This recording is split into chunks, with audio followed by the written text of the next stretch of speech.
بسم اللہ الرحمن الرحیم نحمدہ ونصلی علی رسولہ الکریم اما بعد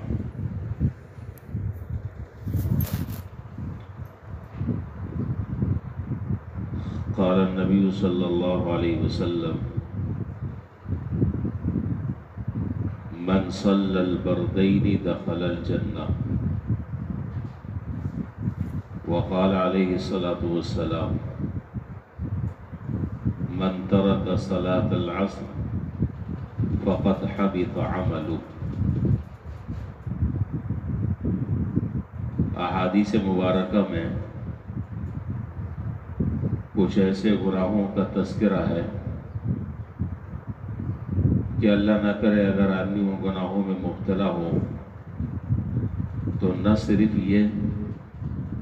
کہ اس کو اس کے اس گناہ کا، اس بدعملی کا گناہ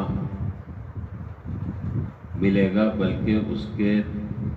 جتنے بھی اچھے اعمال ہیں ان اعمال کے اکارت ہونے کا اندیشہ ہے۔ اندیشہ کیا، بلکہ حضور اکرم صلی اللہ علیہ وسلم نے احادیث میں فرمایا کہ اس کے اعمال اکارت ہو گئے۔ اکارت بمانے ضائع، ختم، جتنی محنت کی تھی وہ سب رائے گاہ ہو گئی۔ ان گناہوں میں سب سے پہلا جو گناہ ہے وہ ہے عصر کی نماز کو چھوڑنا۔ عصر کی نماز کو چھوڑنا، میں نے دو حدیثیں ابھی میں نے آپ کے سامنے پڑھی۔ ایک حدیث میں پہلی جو روایت پڑھی، اس روایت میں جناب نبی کریم صلی اللہ علیہ وسلم نے ارشاد فرمایا من صلی البردین دخل الجنہ، جو آدمی دو ٹھنڈی نمازوں کا اہتمام کرے گا وہ جنت میں داخل ہوگا۔ تو دو ٹھنڈی نمازوں سے مراد ایک نماز فجر اور دوسری نماز عصر۔ دوسری روایت جو پڑھی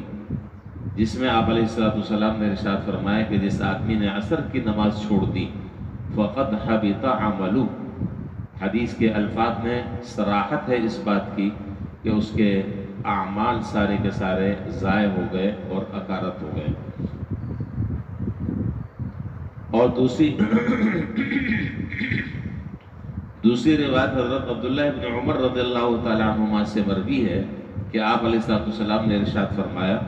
الذی یفوتہ صلاۃ العصر فکأنما وطر اہلہ ومالہ، کہ جس آدمی کی عصر کی نماز فوت ہو گئی، اور یہاں ذرا سا بات سمجھ لیں، نماز عصر فوت ہونے سے مراد نماز قضا ہونا، نماز بالکل چھوڑنا یہ تو کفر ہے۔ نماز فوت ہونے کا معنی یہ ہے کہ نماز اس نے قضا کی،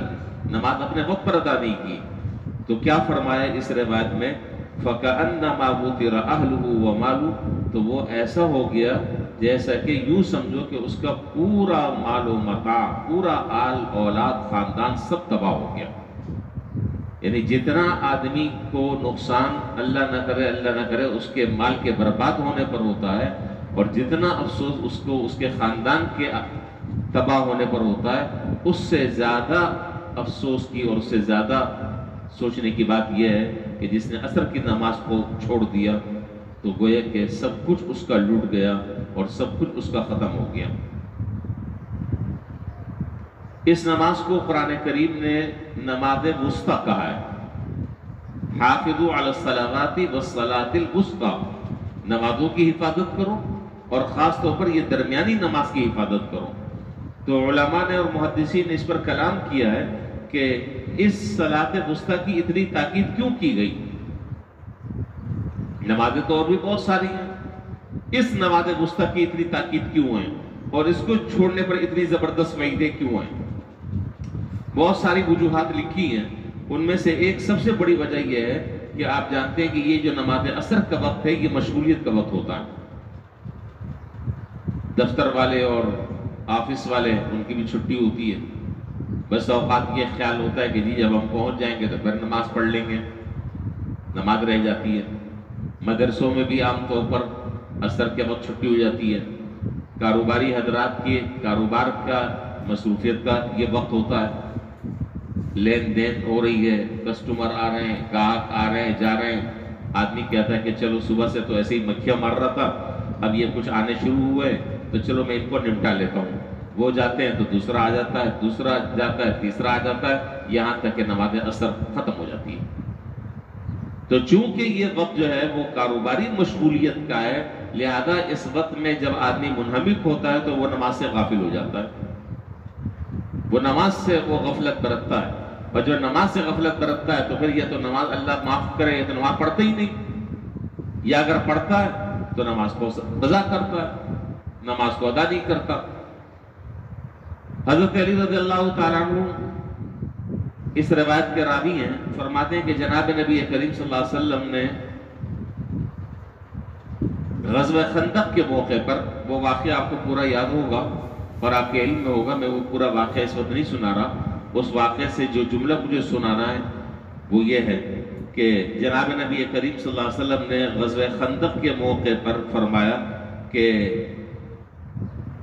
حبسونا عن صلاة الوسطى حتى غابت الشمس ملأ اللہ قبورہم وبیوتہم نارا. بخاری اور مسلم دونوں میں یہ روایت ہے. آپ کو یہ بات معلوم ہوگی کہ غزوہ خندق کے موقع پر حضرت سلمان فارسی رضی اللہ تعالیٰ عنہ کے ایماء اور مشورے پر جناب نبی کریم صلی اللہ علیہ وسلم نے کفار سے مقابلے کے لیے خندقیں کھودی،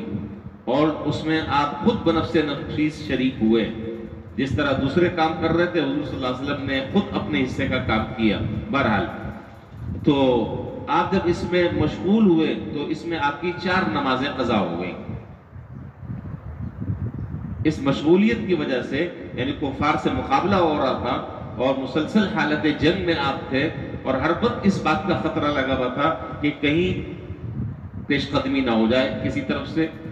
طرف سے کفار جو ہے وہ ایک دم حملہ نہ کر دیں. تو اس مشغولیت کی وجہ سے اس غزوہ خندق کے موقع پر آپ صلی اللہ علیہ وسلم کی 4 نمازیں قضا ہو گئی. اس پر آپ نے ان کفار کو بددعا فرمائی، اور کیا فرمایا دیکھیے، فرمایا کہ حبسونا عن صلاة الوسطى حتى غابت الشمس ملأ اللہ قبورہم وبیوتہم نارا. اللہ تعالیٰ ان کی قبروں کو، ان کے گھروں کو اللہ تعالیٰ آگ سے بھر دے کہ جنہوں نے ہماری نماز وسطیٰ سے ہمیں روکا یہاں تک کہ سورج غروب ہو گیا.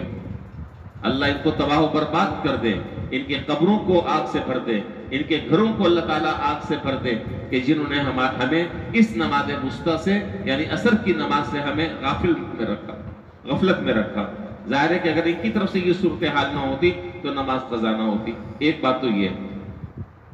دوسری بات یہ ہے کہ میں جہاں تک سمجھتا ہوں، یہ تو خیر اپنی جگہ ہے، یہ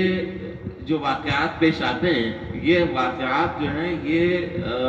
یوں ہم نہیں کہہ سکتے کہ یہ اتفاقی واقعات، یہ کوئی اتفاقی واقعات نہیں ہیں. یہ سارے واقعات تکوینی ہیں.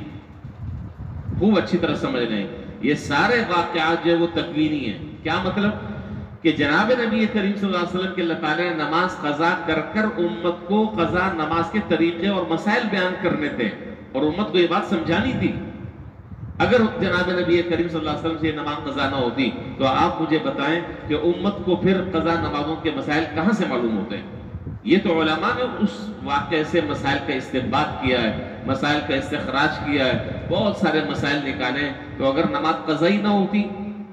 تو پھر امت تو بڑی مشقت میں پڑ جاتی. کہاں سے مسئلہ معلوم ہوتا کہ کیا کرنا ہے؟ تو جناب نبی کریم صلی اللہ علیہ وسلم کی جو نماز قضا ہوئی اتفاقی نہیں ہوئی، بلکہ یہ اللہ تعالیٰ کے طے شدہ حکم کے مطابق، طے شدہ امر کے مطابق یہ نماز اللہ تعالیٰ نے آپ کی قضا کروائی، جس میں بے شمار دینی مسالے اور حکمتیں تھیں. یہ بات تو میں نے ضمن ذکر کر دی. اب واپس آ جائیں اس بات کی طرف جو میں عرض کر رہا ہوں کہ یہ واقعہ اب اہم بات ہے. یہ واقعہ پیش آیا غزوہ خندق کے موقع پر، جس پر آپ کی نمازیں قضا ہوئی، اور آپ نے جو ہے اس نماز کے قضا ہونے کے جو ظاہری اسباب بنے، جو ظاہری سبب بنے، وہ کافر بنے کہ جن کی وجہ سے آپ اس جنگ میں اور اس غزوے میں آپ مصروف رہے. آپ نے بددعا فرمائی. لیکن یہاں پر ایک سوال اٹھتا ہے جس کو محدثین نے ذکر کیا ہے. سوال یہ ہے کہ جنگ احد کے موقع پر، غزوہ احد کا بھی واقعہ پیش آیا، وہ بھی آپ کے علم میں. غزوہ احد کے موقع پر جناب نبی کریم صلی اللہ علیہ وسلم کے دانت مبارک شہید ہو گئے. اور آپ کو شدید تکلیف اس غزوے میں پہنچی، لیکن پورے اس واقعے میں جناب نبی کریم صلی اللہ علیہ وسلم نے ان کے لیے بد دعا کے الفاظ استعمال نہیں فرمائے، اور یہاں پر وہ بد دعا کے الفاظ استعمال کیے۔ اشکال سمجھ میں آ گیا؟ سوال یہ دوبارہ میں دوہراؤں، غزوہ خندق کے موقع پر جب آپ کی نمازیں قضا ہوئی تو آپ نے ان کافروں کے لیے بد دعا فرمائی، اور غزوہ احد کے موقع پر جب آپ کے دندان مبارک شہید ہوئے اور آپ خون سے لہو لہان ہو گئے اور آپ کو حد سے زیادہ تکلیفیں پہنچی، اس پر آپ نے کوئی بد دعا نہیں فرمائی۔ تو حضرات محدثین نے اس کا ایک جواب دیا ہے، فرمایا کہ جنگ احد میں معاملہ جناب نبی کریم صلی اللہ علیہ وسلم کی ذات اقدس کا تھا، اس کو آپ نے سہ لیا، اس کو آپ نے برداشت کر لیا، کسی کو آپ نے بد دعا نہیں دی اپنے نفس کے لیے۔ لیکن یہاں پر نماز کا معاملہ تھا، اور نماز کا جو تعلق ہے وہ حقوق اللہ سے ہے، نماز کا جو تعلق ہے وہ حقوق اللہ سے ہے، لہذا اس موقع پر آپ نے ان کے لیے بد دعا فرمائی۔ اور ویسے بھی اگر آپ دیکھیں اور حدیث مبارکہ اگر آپ مطالعہ کریں، بے شمار روایتیں آپ کو ایسی نظر آئیں گی کہ جناب نبی کریم صلی اللہ علیہ وسلم نے، اور بہت سارے اس کے واقعات ہیں، سینکڑوں واقعات آپ کو بتلائے اور دکھائے جا سکتے ہیں اور حوالے دیے جا سکتے ہیں کہ جناب نبی کریم صلی اللہ علیہ وسلم کا معاملہ جہاں اپنے ذاتی انتقام کا آیا وہاں پر آپ نے انتقام نہیں لیا، لیکن جہاں دین کے خدا نخواستہ مغلوب ہونے کا معاملہ آیا یا کوئی آدمی دین کے ساتھ استہزاء اور تمسخر کر رہا ہے، آپ نے گردن اڑا دی۔ تو ذاتی معاملہ ایک الگ نوعیت کا ہے، لیکن دین کے معاملے پر جب زد آنے لگے اور دین کے معاملے پر جب خدا نخواستہ کوئی انگلی اٹھانے لگے اور اس سے دین مغلوب ہونے لگے یا دین کی عزت اور شوکت پر فرق آنے لگے، اس وقت کوئی کمپرومائز نہیں ہے۔ اس وقت آپ نے جو ہے وہ تلوار بھی اٹھائی ہے اور آپ نے گردنیں بھی ماری ہیں اور آپ نے حکم بھی دیا ہے۔ تو یہ جناب نبی کریم صلی اللہ علیہ وسلم کی جو حیات طیبہ کا یہ جو خوبصورت پہلو ہے، یہ ہمارے لیے بہت ساری معاملات میں سبق آموز ہے، ہمارے لیے بہت ساری چیزوں میں یہ قابل نصیحت ہے، قابل عمل ہے کہ جہاں ذاتی انتقام کا معاملہ آ جائے تو وہاں پر معاف کرنا جناب نبی کریم صلی اللہ علیہ وسلم کی سنت ہے، لیکن جہاں معاملہ دین کا آ جائے تو دعا قنوت آپ پڑھتے ہیں، بھیتر میں دعا قنوت آپ پڑھتے ہیں، اس میں ایک جملہ آپ پڑھتے ہیں، شاید اس جملے پر آج تک کبھی غور نہ کیا ہو یا کچھ لوگوں نے کیا ہو، اکثر نے نہ کیا ہو۔ اس میں ہم ایک جملہ پڑھتے ہیں، وَنَخْلَعُ وَنَتْرُكُ مَنْ يَفْجُرُ، ہے یہ نہیں دعا قنوت میں، وَنَخْلَعُ وَنَتْرُكُ مَنْ يَفْجُرُ، اے اللہ ہم آپ سے یہ وعدہ کرتے ہیں کہ جو آپ کی نافرمانی کرتا ہے، جو آپ کے احکامات کی خلاف ورزی کرتا ہے، جو آپ کے احکامات سے بغاوت کرتا ہے، ہم ایسے آدمی سے تعلق توڑتے ہیں، ہم ایسے آدمی سے دوستی نہیں رکھتے، ہم اس کو چھوڑ دیتے ہیں جو آپ کی نافرمانی کرتا ہے۔ تو یہاں پر معاملہ جو ہے وہ دین کا معاملہ ہے۔ تو خیر یہ چند باتیں میں نے ذکر کر دی، تو خلاصہ یہ ہے کہ یہ جو نماز عصر ہے، اس نماز عصر کی قرآن کریم میں بھی بڑی اہمیت ہے، اور مختلف احادیث میں جس کا میں نے بھی آپ کو حوالے دیے 2-3، اس نماز عصر کی بڑی اہمیت ہے، اس لیے اس نماز عصر کو قضا ہونے نہ دیا جائے۔ جتنی بھی مشغولیت ہو اور جتنی بھی مصروفیت ہو، نماز سے زیادہ کوئی مصروفیت نہیں ہے، نماز سے زیادہ کوئی چیز اہم نہیں ہے، سب سے زیادہ اہم چیز جو ہے وہ نماز ہے، باقی ساری چیزیں بعد میں۔ اسی لیے حضرت عمر رضی اللہ تعالیٰ عنہ نے جو حکمران اور جو امراء مقرر فرمائے تھے مختلف ممالک میں اور مختلف جگہوں پر، آپ نے ان کو ایک نصیحت فرمائی تھی اور فرمایا کہ ان اہم امورکم عندی الصلاۃ، تمہارے جتنے بھی معاملات حکومت کے، ان تمام کے تمام معاملات میں میرے نزدیک سب سے زیادہ اہم معاملہ نماز کا اہتمام کا ہے۔ جس نے نماز کو اہتمام کیا، جس نے نماز کا اہتمام کیا، وہ بقیہ اللہ تعالیٰ کے احکامات کو بھی پورا کرنے والا ہوگا۔ فَمَنْ ضَيَّعَهَا، اور جس نے اس نماز کو ضائع کر دیا، اس نے تمام کی تمام چیزوں کو ضائع کر دیا ہوگا۔ اور ویسے بھی الحمدللہ رمضان چل رہا ہے اور بہت تیزی کے ساتھ رمضان مبارک گزر رہا ہے، اور بظاہر اب تک تو صورتحال الحمدللہ قابل خوش آئند ہے کہ نمازوں کا اہتمام کسی نہ کسی درجے میں الحمدللہ ہو رہا ہے۔ اب تکبیر اولیٰ سے ہو رہا ہے یہ نہیں ہو رہا، یہ تو اب آپ بہتر جانیں۔ وعدہ کیا تھا آپ نے مسجد میں، اسی مسجد میں بیٹھ کر،